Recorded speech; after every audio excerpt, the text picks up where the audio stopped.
సత్యం కూడా ఒక్కోసారి ఎలా ఉంటుంది అంటే, సత్యం సూర్యుడు లాంటిది, ధర్మం చంద్రుడు లాంటిది. ధర్మానికి వృద్ధి క్షయాలు ఉంటాయి.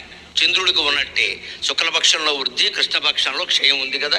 ధర్మానికి కూడా వృద్ధి క్షయాలు ఉంటాయి. అంతే భగవంతుడు ధర్మం పూర్తిగా క్షీణించినప్పుడు నేను అవతరిస్తాను అన్నాడు. సత్యం క్షీణించినప్పుడు అనలేదు. సత్యం క్షీణించదు, ఎప్పుడూ ఉంటుంది.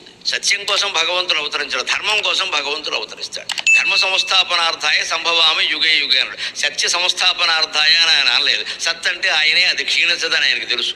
ధర్మం క్షీణిస్తుంది. ధర్మం చంద్రుడు లాంటిది, సత్యం సూర్యుడు లాంటిది. కానీ ఒక్కోసారి ఆ సత్యం కూడా ఎలా ఉంటుందంటే, నతత్ సత్యం యచ్చలేనానువిద్ధం. సూర్యుడిని కూడా మబ్బులు గమ్మేస్తే మీరు గమనించారు, అప్పుడు సూర్యుడు కనపడ్డాం.